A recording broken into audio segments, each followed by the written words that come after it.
So I'm extremely happy to turn the mic over to Dr. Brian Levine. He's the founder and director of the Institute for Cybersecurity at UMass Amherst.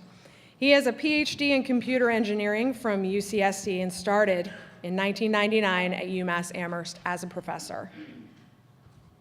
I graduated from college in 1999. So there he teaches classes on security. Brian does research on network forensics, usually applied to internet-based crimes against children. He also focuses on Bitcoin and blockchains, which I have no idea what that means, and I'm hoping you're going to help me to understand that today. Brian lives in Northampton, and he proudly supports one of our local businesses through his love of the People's Pint. So, without further ado, here's Dr. Brian Levine.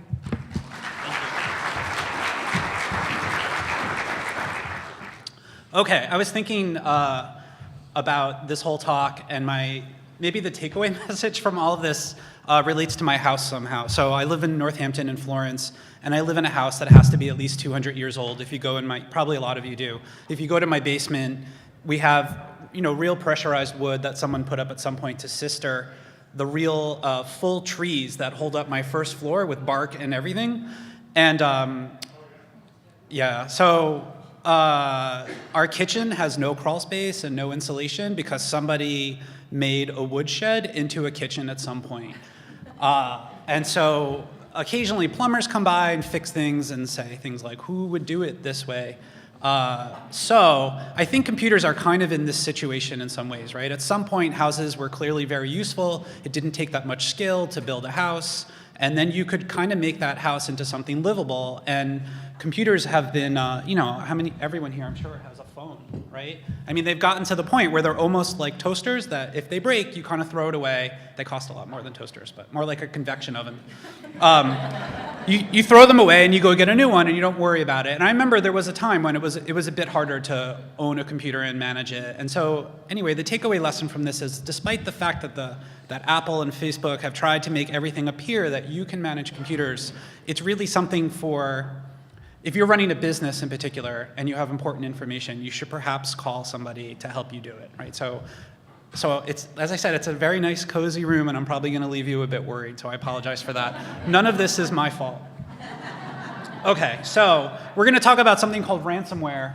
But before I talk about that and explain why, I'm gonna plug UMass for just a minute, okay? So just a couple slides. So one of the things I do at UMass is run a new program there in professional education in information security. And it's the first program out of the College of Computer Science that does not assume that it's a graduate level degree or a graduate level certificate that we hope to make into a degree. And the certificate does not assume that you have a background in computer science or math. It does assume that you're comfortable or at least familiar or have some experience with information technology. So if you're comfortable using computers or maybe you do administration for someone, this is a good degree for you. If you're scared of computers, then that's not really the prereq. But unlike our existing masters in computer science, that assumes that you've gone 4 years somewhere and earned a computer science degree. So it's 5 classes. It's a very multidisciplinary degree because security these days, really all of computer science, but computer security in particular is a very multidisciplinary topic. Somehow it's in the news at least once a week, if not every day. Somehow it's part of our cars, right? It's part of our politics, it's part of our finance and so on, and it's part of law, certainly. So we have an introductory class on computer security, a class on internet law and policy, information risk management, which is explaining to the rest of your business why you need to pay a lot of money for these devices, or rationalizing that from a business perspective. Something called penetration testing, which other people call ethical hacking. It's basically hacking. And then fraud analysis, which is really almost a applied statistics class, how to look at data and decide that something's wrong. So there's a little URL up there, infosec.cs.umass.edu. What we're hoping to build actually in a few years is an entire master's degree that actually takes these classes and then marries them with 5 other classes from the Eisenberg School of Management, and then we'll have a full master's in information security management. Right now, our classes are almost all online, and I expect by next year's offerings, they'll all be online. Some of them are offered in Springfield. This is a little far from Greenfield. It's a drive down 91, of course, but I think they'll all be online in the coming year. So in particular, October 31st, which is next week, we're starting our next class. They're all 8 weeks long. The next one on October 31st is completely online. The one in January, really it's like January 23rd, is completely online. They're all 8 weeks. The next one it's system test and defense. The professors and lecturers are all fantastic. They're local people in the community, and we're really excited about it. So, without delay, let me go back to ransomware. And the reason I chose ransomware is that I think it's actually probably the security problem that you'll face most as business persons. And some of it is based on Bitcoin. You can think of Bitcoin as kind of a credit card. Ransomware is a kind of malware is really the right term, malicious software, malware. It's really a virus. Most people just call ransomware or malware just viruses as an overall term. And it's kind of a funny thing. It's something you'll get, your computer will be infected in some way, and you'll go to your computer and you'll try to use it, and it will say, sorry, all your files are encrypted, and if you want to access them, send me money. And this is kind of evil. There's some real thought that goes into this very simple idea. So the first is that to decrypt your files, you need to pay the person, and it's some stranger across the internet, about $500.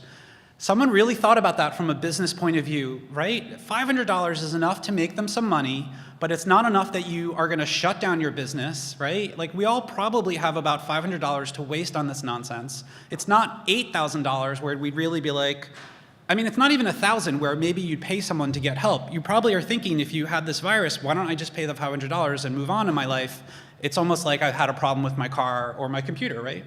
So the way these things work is there's a piece of software that infects one computer, and then from that computer, it attempts to propagate itself like a worm somewhere else. And so it will infect all computers on your, it might infect, well, I don't want to disparage GCC. So let's say it might infect a computer at UMass, and then Disparage the Franklin Regional Council of Governments, because we got attacked. you got attacked. Okay, so it hit one of those computers, and then it looked around that little network inside whatever building it was in, and then maybe tried all the computers around there, and really does its best to infect as many people as possible who each might pay $500. Did you pay the money? We did not. You did not? Okay, interesting. Okay, so this turns out to be an old idea. I looked, and there was a paper on it in 1996. It was called Cryptovirology, Extortion-Based Security Threats and Countermeasures. This is kind of how security goes. We figure out, not we, I don't want to be responsible. Academics figure out threats, and our idea is that if we can point out these problems, maybe everybody can fix them, but unfortunately they tend to stick around. And so even though we know about these attacks in general, and ransomware is just one of them, why is it that we haven't really solved this computer security problem, right? Houses are pretty good. I mean, my house, although I have these weird problems, it has stood the test of time. Why haven't our computers? And the answer is, it's really difficult to protect a computer. There's just too many ways in. So you can trick users to run software by attaching them to, say, to emails and things like that. If you know what phishing is, you've probably been subject to phishing. Hello, I'm a Nigerian prince, and if you just give me $10,000, then we can share the bounty of the $1 million that the government has held up for me, things like that. There's something. Make it big. Marion gets tons of those, and we're going to make it big. Yeah, exactly. There's a version of that called spear phishing. So in spear phishing, you target kind of the assistant of the CEO of a company. And what you do is you follow the CEO on Facebook, and you wait for them to post something like, hey, I'm going to my kid's lacrosse game today, I'm really excited. And then you call the assistant, and it's hard to impersonate a voice, so you send them like a text message, and you say, hey, it's the CEO, I had to borrow someone's phone, I'm at the lacrosse game, and I dropped my phone, please send me the password to my email right now. And the assistant says, oh, I don't want to get fired, here's your password, things like that. Okay, so that's a social engineering attack, and there's no amount of hardware or software that's going to prevent that. Just getting physical access to someone's building can be a big deal. Worms is an example of what we'll talk about today. What we'll also talk about is why is it that computers have vulnerabilities, yet there's patches or fixes to those vulnerabilities, and they haven't been applied, and that's a complicated answer. And then the real answer is security is annoying, right? Security is the opposite of what we call usability. Apple phones are really very usable. I have a 4-year-old and a 9-year-old, and they have known how to use my iPhone since before they can talk, right? I'm sure you've all seen this. But right now, my phone, you have to put the thumbprint on, And so now what my son does is he brings the iPhone to me, makes me put my thumb on it, and then goes back home, right? So I've made his life annoying in the interest of security and so on. So here's I don't know how many of you are geeks, but there's a particular cartoonist that's beloved by geeks called, I think his name is Randall Munroe, his real name. But the comic is called XKCD. You can go to it, xkcd.com. And here's one particular one. And it's, have you ever tried to do something in Windows and it says, type your password in to install this software. Type your password in to connect this USB thing. There was this, at one point, Microsoft went crazy trying to get rid of this reputation they had for poor security software. And so there's this joke of like all the other things you do in your computer don't have the same level of security, but yet at least you can't plug a USB drive into the computer and so on. So we know about this and we don't know how to fix it either. Okay, so here's a definition of security you can think about and apply it's almost the basis of information risk management in a way. So this is actually what I tell my students. I try to make them understand this definition of security because it's a good interview question to be asked, to a new graduate. How would you define security? So this is the answer. There's many answers. I like this one the best. So something is secure if the money required to steal what you're trying to protect is more than what they're trying to steal. Right? So if you have something in a safe and the only way to crack into the safe is to buy a $20,000 drill, but what's inside the safe is just $19,999, then if your attacker is rational or has no other reason to get in the safe that would, they would profit, then arguably it's secure. And there's a variation of this that says if the time it takes to get the information is longer than the information is valuable, then it's also secure. So, if you're going to attack on the first, then you only need to keep that secret until the second, because after the first, obviously everyone's aware of the secret anyway. Okay, so that's something to think about, what it means for something to be secure. And if you're in security, now you're thinking to yourself, this cartoon from XKCD, which says, on the left is what I just said, right? Oh, this laptop's encrypted. To break this encryption, they would need $1 million computer, and I'm only protecting $500 worth of information.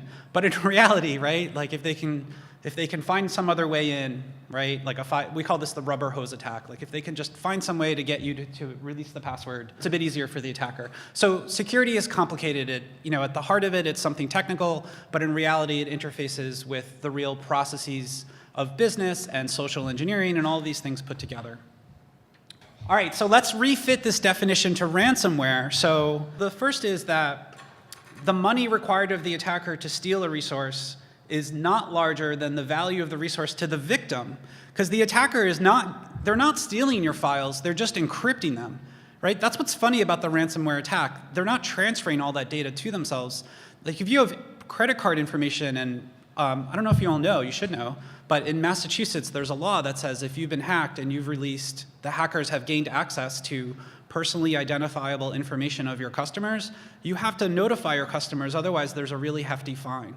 So what's interesting about the ransomware, at least the ones I know about, they just encrypt your customer information and don't take it. So it's actually not a bad infection to get, right? Because it won't trip this law.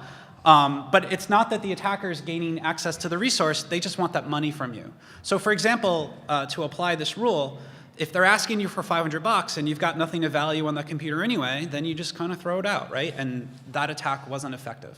And then similarly, time, you can retrofit the time definition as well to the ransomware virus. Okay. So this is what happens when you get attacked. You'll go to your computer and you'll see this screen for this particular ransomware called WannaCry. And so it will say, this was made by the attackers, and they're trying to be very user-friendly, right? Because they want you to pay this money and understand what's happened to your computer. This is a business operation. So what happened to my computer? Your important files are encrypted. Many of your documents, photos, videos, databases, etc., are no longer accessible because they've been encrypted. Maybe you are busy looking for a way to recover your files, but do not waste your time. Nobody can recover your files without our decryption service. And so it also explains, see, there's some time left and a lock, and there's a link to Bitcoin. And so here's maybe an easier to read version of what happened. This is their text, so I just made it readable. So can I recover my files? Sure, we guarantee that you can recover all of your files safely and easily, but you have not enough time. So a little grammatical error there. You can decrypt some of your files for free. Try now by clicking, and you can actually, it will let you decrypt a few of your files. and it says you have 3 days to submit the payment. After that, the price is double. And if you don't submit in 7 days, you won't be able to recover your files forever. But then it says we will have free events for users who are so poor that they couldn't pay in 6 months. That, I mean, they must be the member of some chamber of commerce somewhere, because that is very community friendly. That's nice. Okay, believe it or not, this one piece of software, when it goes out, I don't know if you noticed, but there's a way to change the language. So it supported translations of all of these sentences in all of these, what is that, 20 or so sentences? I mean, including Latvian. They really went after Latvia, Korean, everything. So from a technical standpoint, it's really hard to encrypt all the files on your computer. So they tried to go after just the important files first. So they go after anything with a Microsoft Office extension, like spreadsheets, archives, email messages, databases, source code to computer files, and encryption keys, because those encryption keys will enable you to decrypt other things that are already encrypted, photographs, virtual machines, which is like a version of a computer on your computer. But anyway, so it doesn't encrypt everything. It tries to go after things that are important to you, probably. So then the question is, should you pay, right? So that's a multifaceted question, because number one, do you want to give up $500, right? That's the local question. Number two, if you do, are your files going to decrypt? Who knows? And number three, there's like the community question of, if you pay, aren't you just encouraging people to continue to launch these kind of attacks, right? Maybe you don't care about that locally, but that's the larger question. So as this was happening last summer, and you may have seen this in the Times because it hit hospitals in England first for some reason, and that's really dangerous, right? Obviously, if you're a hospital and you can't access your records about a patient, then people can die. So people were trying to organize on Twitter to find out whether, if you paid, you really got the data back. And so someone reported, we have confirmation, victims have found little incentive to pay, amid reports that hackers still won't give them the decryption keys. In other reports, people were getting the decryption keys, so it's a little unclear about whether you got the data back if you did pay it. From what I can tell, I think you do get the data back. And then people could watch victims pay. And the reason that the public knew whether victims were paying the ransom is because they paid in Bitcoin. So I'll explain how Bitcoin works at the end if I have time, but I probably don't. But just to say what Bitcoin is, you can think of it as a credit card, as I said before. What's weird about Bitcoin is that it's very public.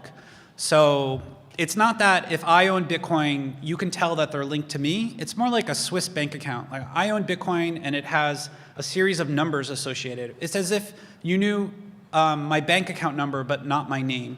And Bitcoin has this very public ledger of all of the transfers of money between these numbered accounts.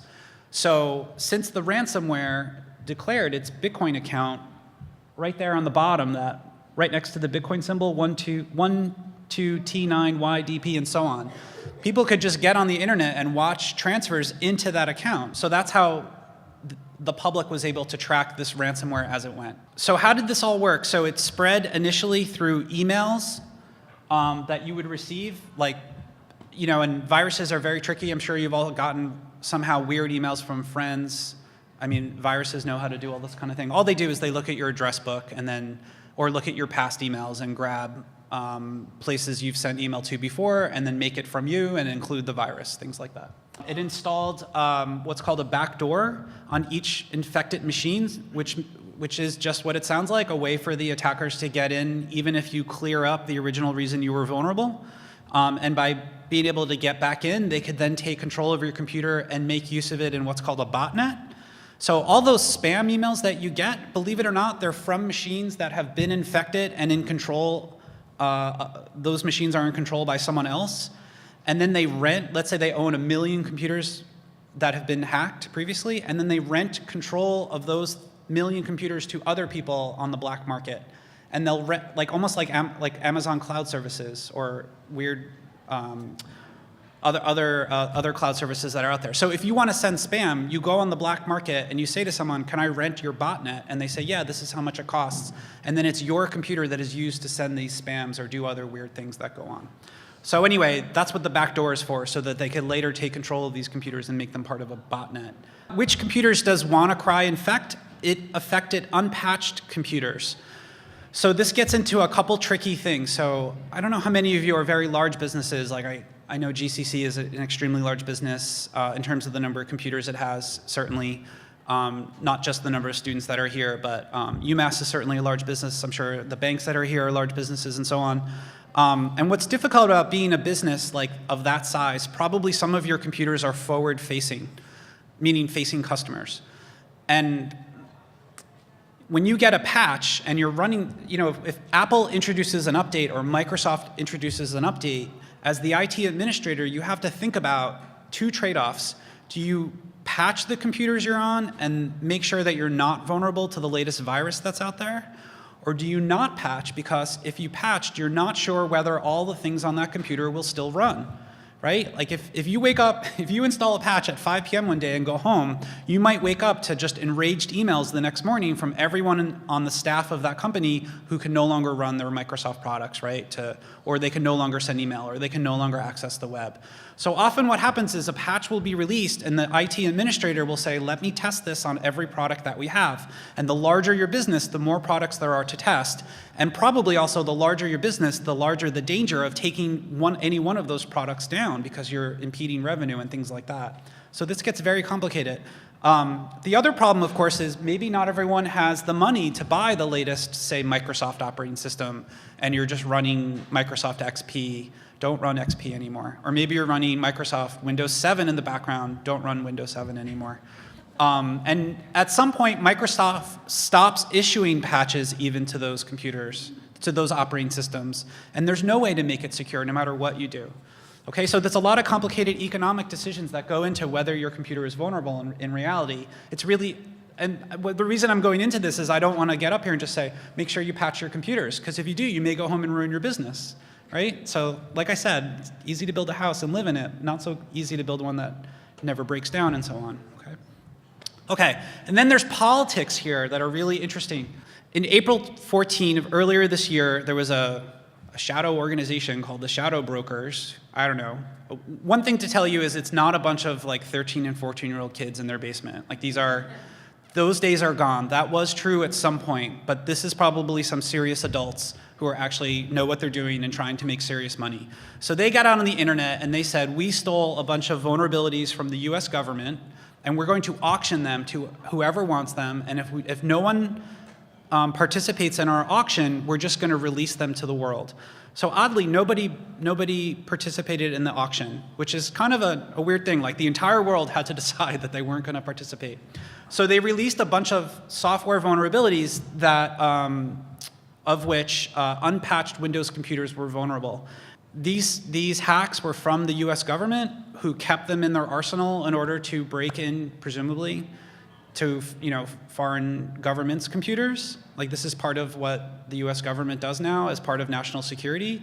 And there's a raging debate among lots of people as to should the government know about vulnerabilities in computers and keep that to themselves, or should they be contacting the manufacturers and telling them that there's a vulnerability so that businesses who run those products are not vulnerable to foreign powers that are out there who have the same hacks. So often the WannaCry virus is pointed to as one of the difficulties of the US government's current policy. So I'm not taking an opinion there, I'm just telling you that's the debate.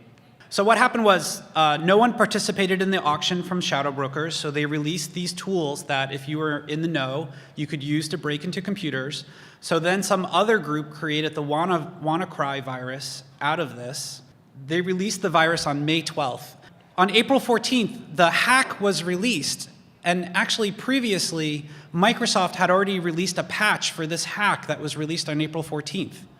So why didn't everybody have this? Because not everybody applied the patch. So then on May 12th, the WannaCry virus went out there, and then Microsoft released patches for the older systems that they had told everyone they're no longer supporting. So if you have XP, there's no patches coming out. However, Microsoft does heroically come to the rescue sometimes when the whole world is at danger, okay? So they did that one day later, and then, as I said before, 16 hospitals in the United Kingdom could not access their own computers. If you analyze the software, which you can do if you have the technical know-how, it did this weird thing. It would infect your computer, and before showing you that red screen, it would check if this website existed, right? It's a little unpronounceable. www.iuqer. It's a bunch of, somebody just pressed a lot of keys on the computer. So that was the kill switch. Like whoever engineered, this is almost out of like a bad Batman cartoon, right? Whoever engineered this WannaCry virus put a switch in so that they could turn it off if they needed to. And the kill switch was just to register this domain on the internet. So some person in the UK, I apologize, I don't remember his name, but he was looking through the software and he noticed this, so he registered the domain. And this stopped all the attacks, right? This really is out of a movie. Like suddenly the whole world, like, it stopped, right? Who knows? It was really weird. So what happened, they released a new version that had like a different kill switch, and so they found, the good guys found that, and so then finally they just released a version that had no kill switch, right? So it's a bit of an arms race and a little crazy. This particular virus did not attack Macintosh computers. I run both for years, but I primarily use Apple computers. And everyone remember there was a time when Apple like almost went out of business, and they were like 1% of the laptop market. I don't know how much they are now. Maybe, I think they're 40% of the phone market, but and maybe they're 10% of the desktop and laptop market. And so because of that, attackers went after the biggest target, right? And so that's always going to be Windows computers, and more often than not now, Android phones. So that's part of the reason I stay with Apple, is they're just not as efficient a target for the people who are building malware. That said, they're now popular enough that I have a malware detector on my Apple computer and so on. So I have a malware detector on my Apple computer. I don't think they're particularly more safe than Windows. They're just less popular. Technically speaking, they're not more safe, or at least not consistently more safe. This was sort of near the end of a few days into the attack.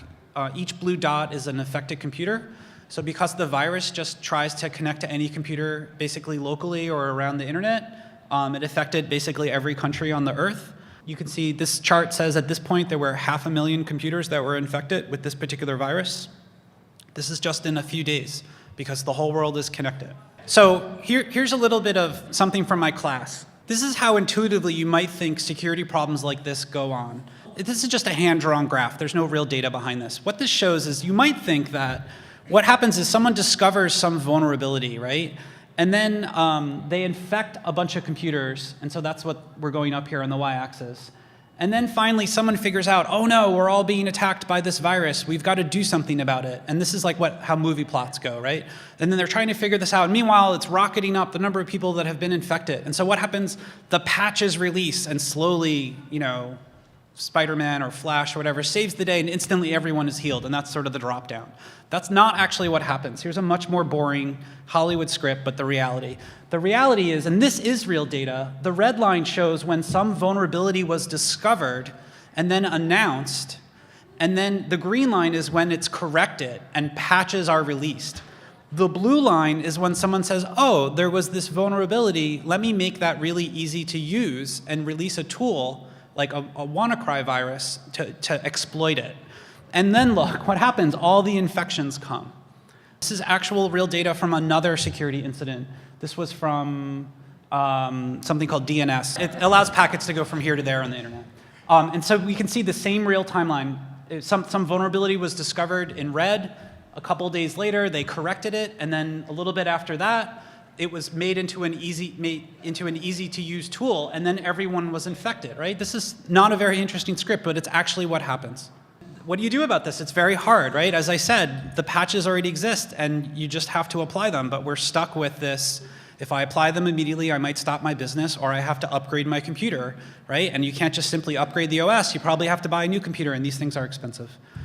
As I mentioned, because things were paid in Bitcoin, you could watch the payments be made. And someone actually set up a Twitter account that every time someone paid the ransom, a little computer piece of software would tweet, like, hey, someone paid. So I looked just last night, and you can see the virus is still kind of out there in little drips and drabs, or at least people are paying in drips and drabs.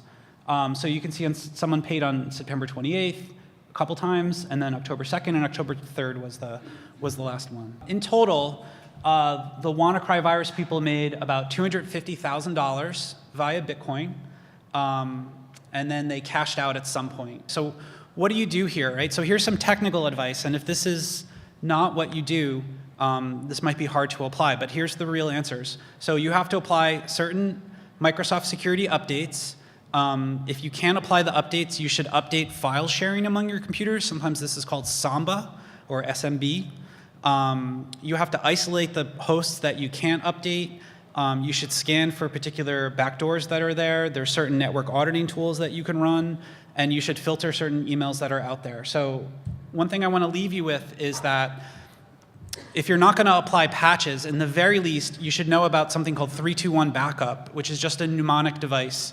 And that's that for all your data, especially your business data, you should have 3 copies total, and that means 2 copies which are local but on a different device. Don't back up your computer to your computer, right? Like elsewhere in your computer. You want an external hard drive. And then you want one of the copies to be off-site. So if your business, unfortunately, burns down or there's a flood or whatever happens, it doesn't affect, that tragedy does not affect the off-site copy, okay? And then the hard thing about this is if you back up and if your backup only goes back a day, you're just saying, hey, I've got the WannaCry virus again. So you need like a history of backups as well. Okay. What's the right way to do backup? So an offsite backup includes, say, Carbonite or Dropbox, or Box is another one separate from Dropbox. And then I want to say that a while ago, do you remember a few years ago there were a bunch of Hollywood stars whose iPhones were hacked? Did you know that they hacked the backup of those stars' phones and not the phones themselves? And so then it was like, wait a minute, why did you give a backup to Apple? That's so insecure. And it's like, wait, I thought Brian just said back up your devices. So you have to back it up in the right place? I don't know. It's very hard. So yeah, so in sum, it's better to have an offsite backup than not, but it does open up another door for the attackers. Is that it? Okay, thank you so much. You can harass me afterwards and ask me other questions.